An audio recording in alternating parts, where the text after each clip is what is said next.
Hello, hello, and welcome back to Minotaur Hotel. We're still having a good time with the other Minotaur. It's all good. And darkness settles around you, and this time the Minotaur is the one to grab your hand. You count a dozen steps before the texture beneath your feet changes. Silkier than silk, gentler than sleep. Then, a light ahead, and a million below.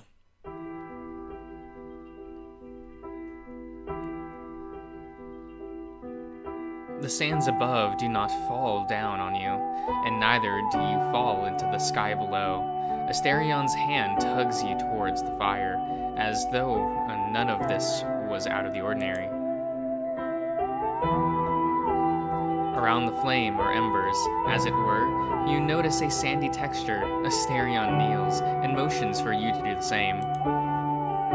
Oh, whoops, I have the volume very loud on the Gamu.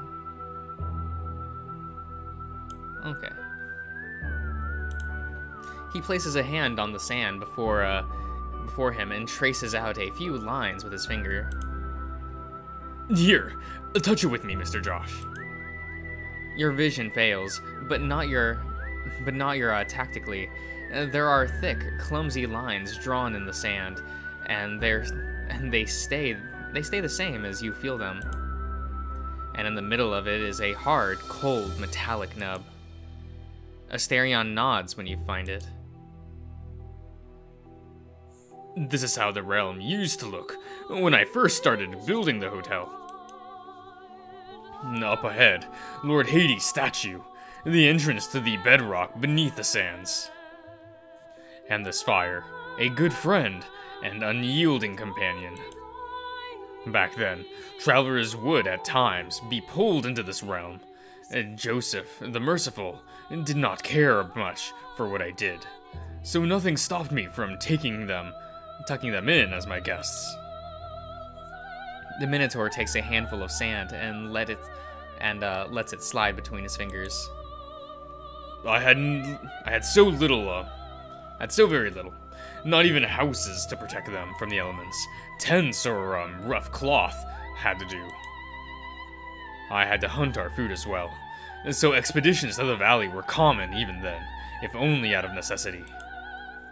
And then one night, a traveler like all the others arrived.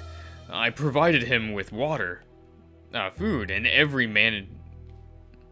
meager luxury I could. His garments were falling apart, and so I offered to mend his clothes and boots. But I refrained from asking any questions. Lord Zeus would frown at such rough hospitality.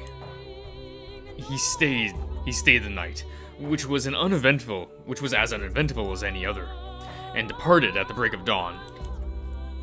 He left me a gift, however, a Roman coin. It said it was for me alone, and then he was off. From that day forward, I carried it with me, and I could both speak and understand any language. Sometime later, I learned the harness the contracts, which led me to create the shrine. The man must have been a god, the coin his gift, so I tended to it all with all due respect, and wrote a contract upon this very sand. His gift would obey my will alone. So I drew up a contract pleading for it to embrace all the realm, its people and its manuscripts. The Minotaur writes with his fingertips in the sand, what you cannot say, but it's no more than a dozen or so words. There. This should add your computer screens to the mix. But my will, you are amended. Oh, by my will, you are amended. Okay. But that may not be enough. Mr. Josh, would you make a fresh fire with me?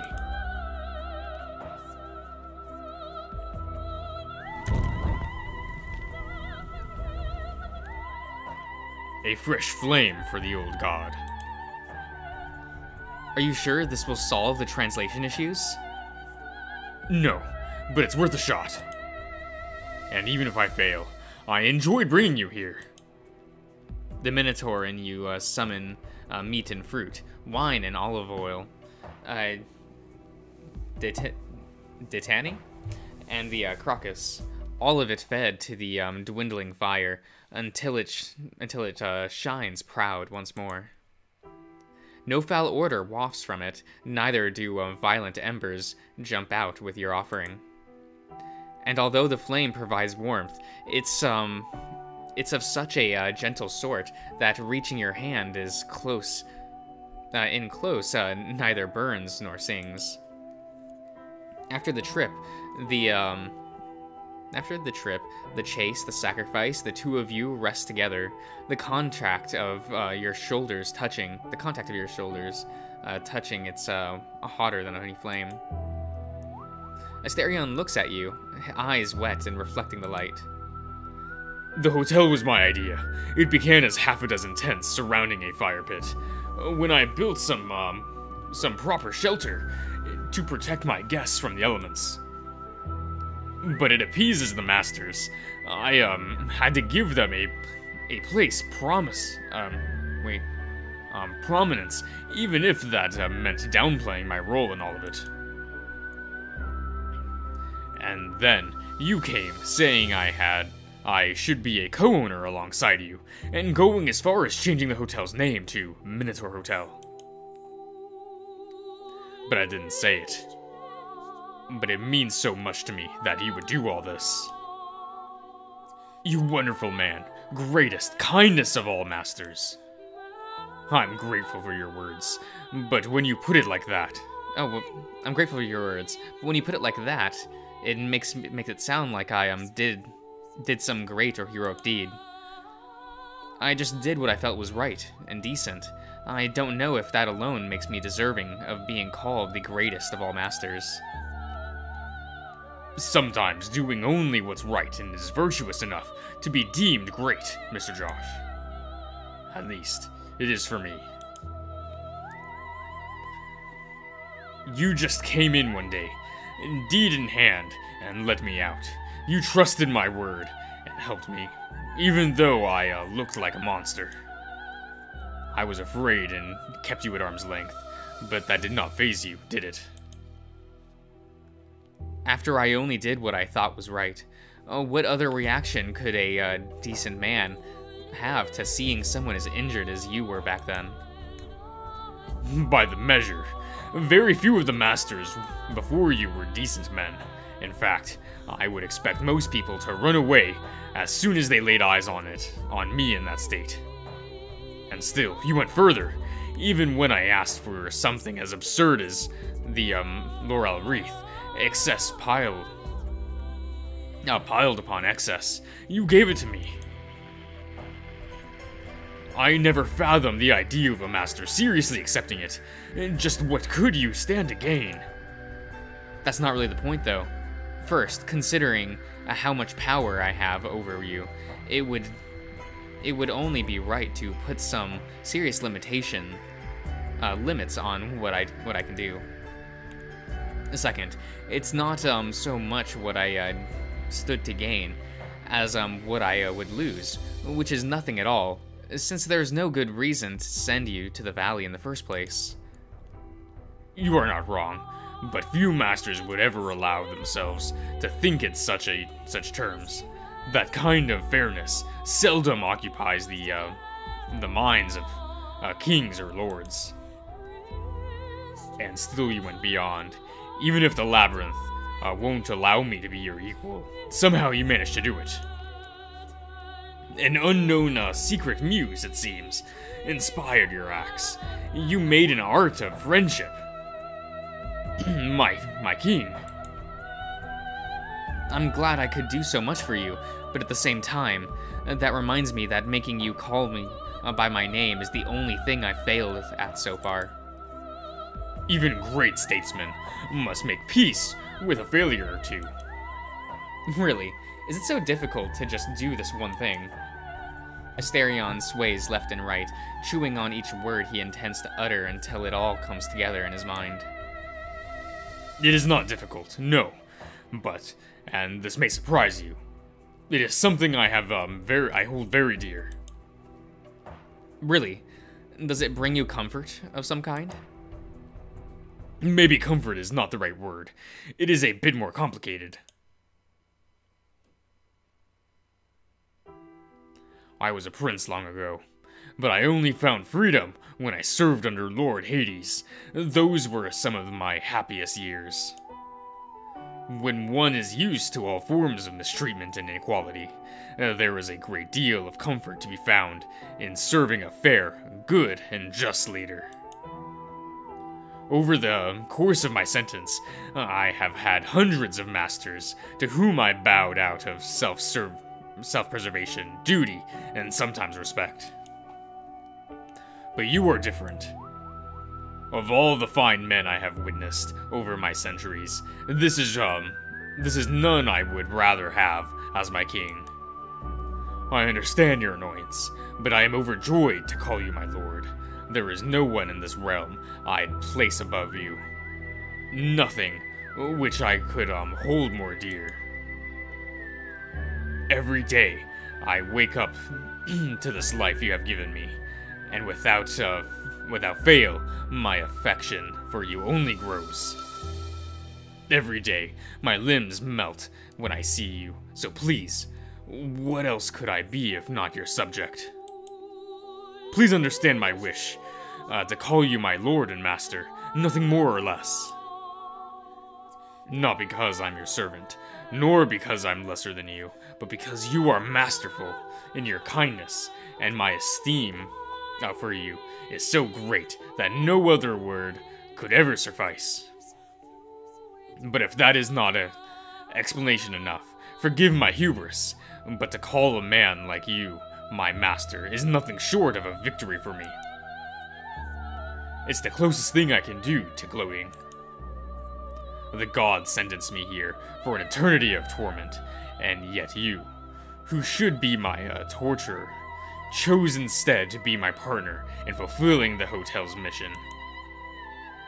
To call you my master, and to be beside me, and to be beside you, it is the sweetest of all victories. So please understand what I feel for you. This is a kind of love. And what can you be? What else is there, if not my lord? You can reject me. Tell me to call you Mr. Josh as much as you like, but please, I just want you to understand me. I don't know what else you can be, if not my master. And then the silence hangs in the air as Asterion waits for your response.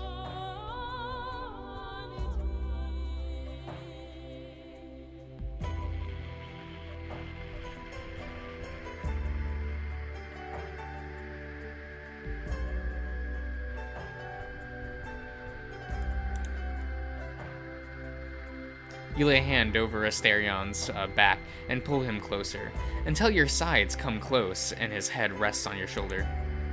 He lays his weight on you, and all the rigidity in his body. His back tenses like a bow ready to loose an arrow. His blood engorged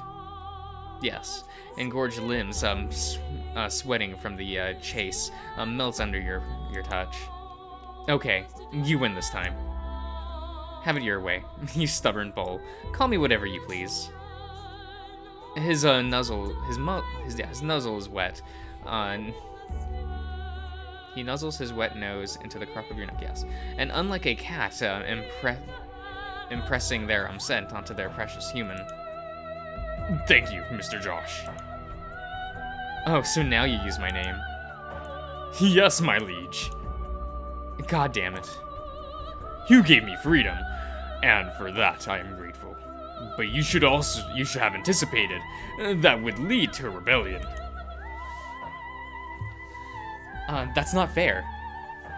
I could never have imagined a good and diligent coworker like you turning against me. Is that so? The Minotaur still laying his head on your shoulder, rubs his cheek on your shirt. In doing so, his horns sway back and forth, with your neck in between. Where there is a will, there is a way. What do you mean? His weight becomes more oppressive. From the corner of your eye, you see him, his smile turning crooked. Might makes right. Force me. He leans all his weight on you, but before he can trap you beneath his bulk, you duck and escape his grasp. The Minotaur lets himself settle on the sand, a smile warmer than molten gold painted on his face, before rolling to you. The wind blows, a burst of embers dance about in the nude breeze, catching your attention. The air around you is filled with the smell of fire, smoke, and burning wood. When you look back, Asterion is on all fours and crawling towards you. His neck leans sideways, and his shadow stretches off to the side, trotting over the dune like a dog freed from its leash. Come on, show me your strength.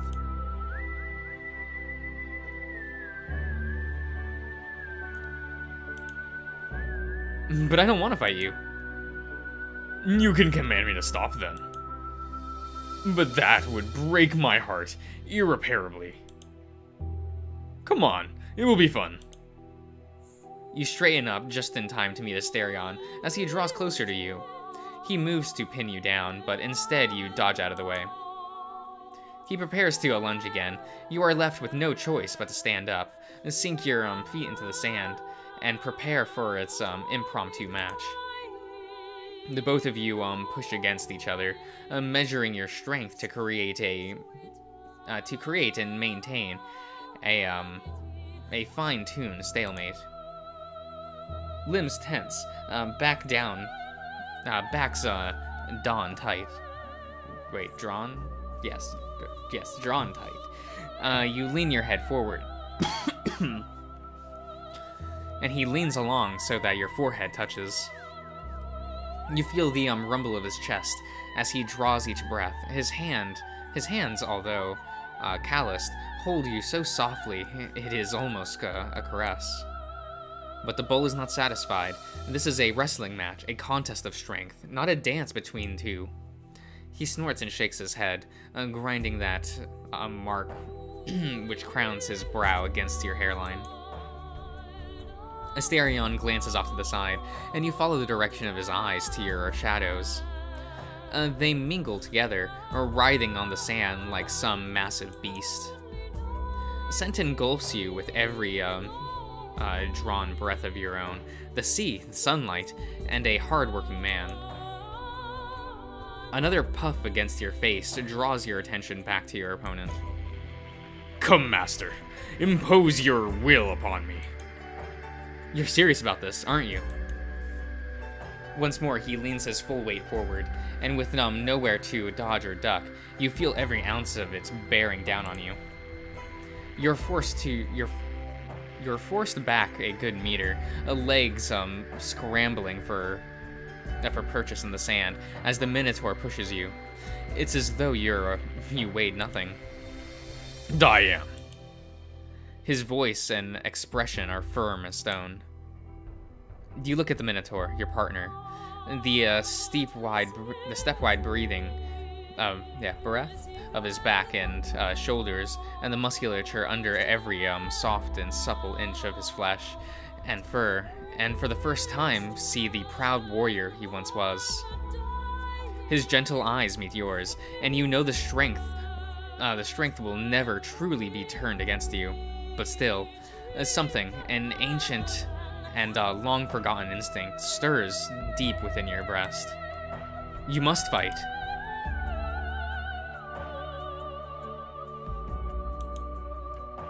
You lean to the right. Perhaps putting pressure on the Minotaur's weak side will give you an advantage to exploit. But Asterion has years, centuries of experience. With well-practiced movement, he shifts and widens his stance to keep his grip on you. You'll have to be more cunning than that if you wish to best him.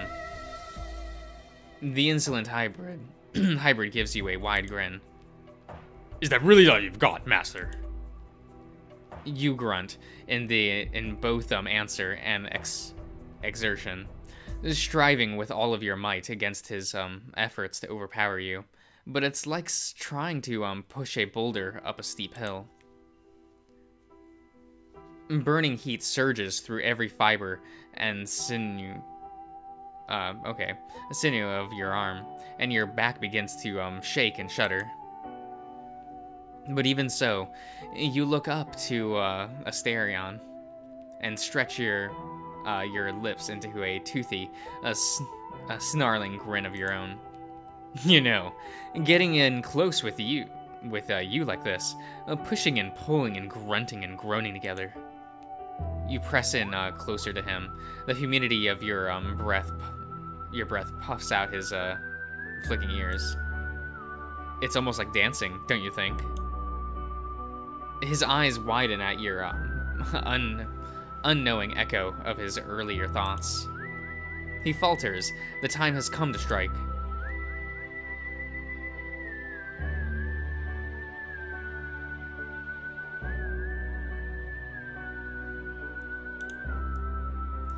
You get down and grip and duck down low. Asterion reels forward with a bellow of surprise as he loses your pushback against his force.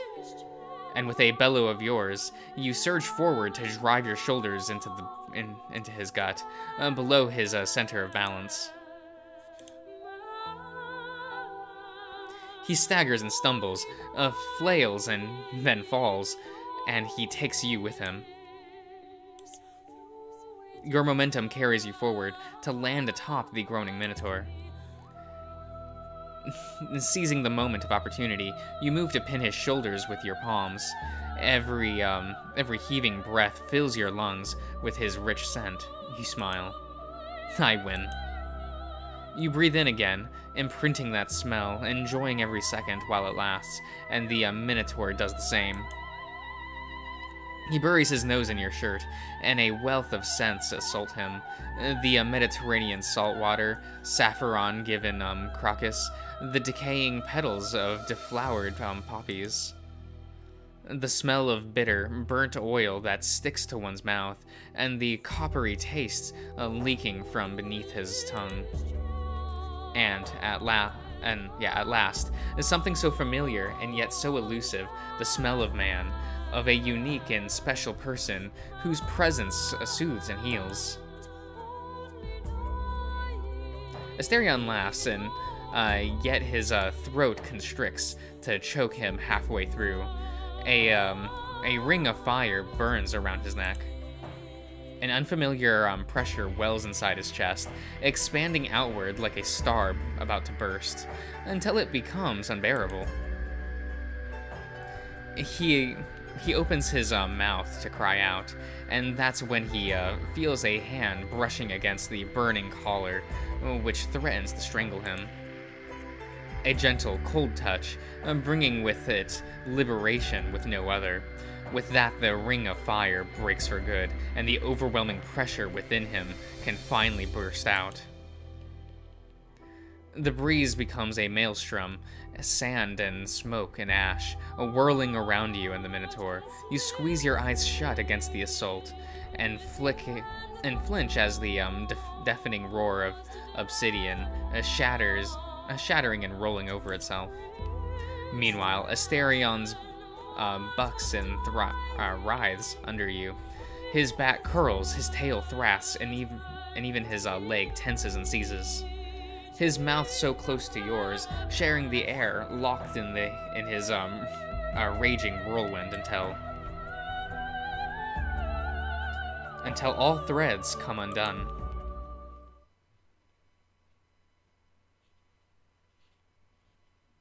The Minotaur does not let go of you. His hands clutch your shirt, and his arms shudder, barely able to keep you locked in his grip. His whole heaving front is covered in sweat. What the hell was that? The Minotaur can only pant, while his mind struggles to string words and meaning together. I don't know. You keep a hand on Asterion's neck to check his pulse. The touch alone, makes the Minotaur arc his back. It was almost like you were having a seizure. Are you okay? Does anything hurt? No, far from it. I feel good. Amazing, even.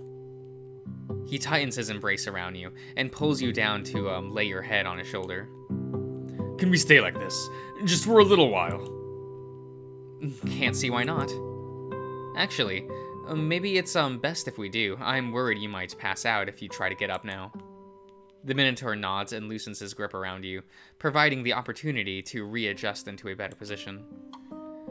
With his a clumsy effort and moving around, you manage to get Asterion to lay his head on your chest. You drape an arm over his to keep him propped up. But it doesn't last long until he readjusts again into an almost spooning position, quite awkward with how close his horns are to your neck. You let time pass. While he regains his composure, you caress and tidy his hair, and then look up to the sky.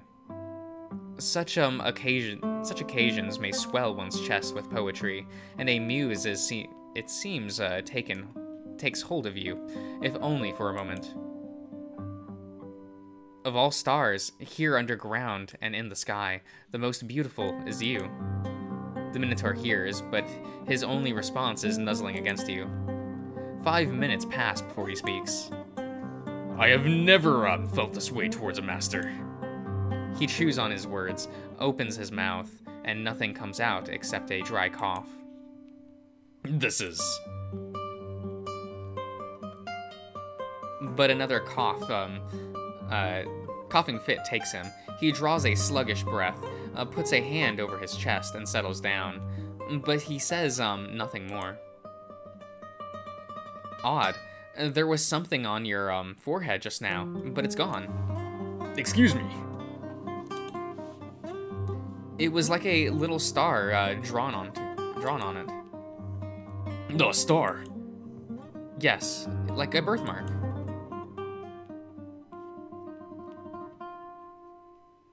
But no answer comes. Asterion's breathing tells you he's fallen deep into restful sleep.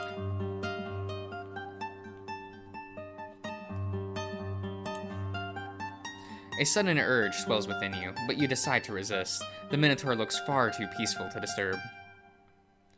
You simply lay with him and allow the steady rhythm of his breathing to lull you into a doze as well.